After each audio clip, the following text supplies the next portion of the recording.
Viewers, मैं सूजी का हलवा बना रही हूँ। उसके लिए हमें चाहिए 1 प्याली सूजी और 1 प्याली चीनी और 1 प्याली घी, और ये हमने इक्वल लेना है। और ये ड्राई फ्रूट है, इसमें बादाम, पिस्ता और ये नारियल और किशमिश है, और ये इलायची है सब्ज़, इसको मैंने पीस लिया है। 4 मैंने अदद लिए हैं, और मैं आधी चुटकी जो है वो फूड कलर की लूँगी। तो सबसे पहले हम ये 4 प्याली मैंने पानी डाल के ऊपर उबलने के लिए रखा हुआ है। तो अब इसमें हम वो पानी गर्म हो चुका है, तो हम इसमें अब चीनी डालेंगे और इसकी चाशनी बनाएंगे। देखिए चाशनी रेडी है। इसमें मैंने आधी चुटकी से भी कम थोड़ा सा मैंने ज़र्दा डाला है, और जिसको फूड कलर भी कहते हैं, वो मैंने इसमें डाल के इसको पका लिया है। तो अब हम पहले घी डालेंगे और इसको दरमियानी आंच पे हम पकाएंगे। ज़्यादा हमने तेज़ आंच पे नहीं पकाना। बाद हम इसमें ये इलायची दाने को कड़कड़ाएंगे। उसके बाद हम इसमें सूजी डालेंगे।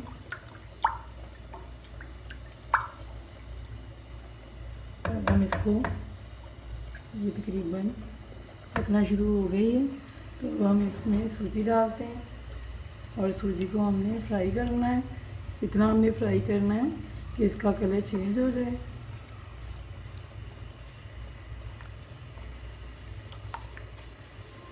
इसका हमने कलर लाइट ब्राउन रखना है।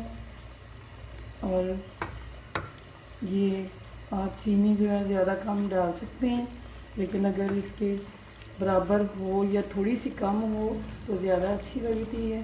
अगर आप मीठा ज़्यादा पसंद करते हैं तो इसमें 2 चम्मच चीनी के और भी बढ़ा सकते हैं। तो ये अभी फ्राई हो रही है। ये देखिए सूजी का कलर चेंज हो गया है।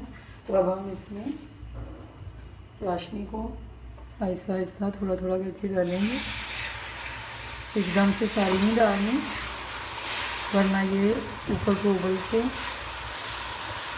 आपके हाथ में पड़ सकती है। तो हम इसको थोड़ा थोड़ा करके डालेंगे और 7 चम्मच हम इसी तरह हिलाते रहेंगे।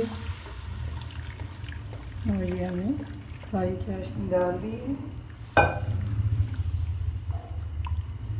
इसका हमने कलर लाइट ब्राउन रखा है सूजी का।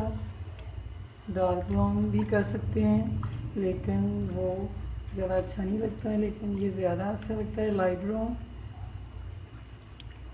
तो ये हम इसको पकाएंगे थोड़ी देर, और इसमें थोड़ा सा मैं ये मेवा डाल रही हूँ, और बाकी थोड़ा सा बाद में डालूँगी। मैंने दरमियानी आंच पे इसको पकाया है। तो ये देखिए अब इसने घी छोड़ना शुरू कर दिया है, ये नज़र आ रहा है आपको। तो इसका मतलब है कि ये अब रेडी है। तो हम अब इसको उतार लेंगे। सूजी का हलवा रेडी है, और ये देखिए बिल्कुल इसमें घी नज़र आ रहा है। ये खुद ही इसने घी छोड़ा है। जब घी छोड़ दे फिर हलवा रेडी होता है, और वही टेस्टी होता है। तो मेरे तरीके से आप घर में बनाएं, और मेरे चैनल को सब्सक्राइब करें, लाइक करें, शेयर करें। Thank you.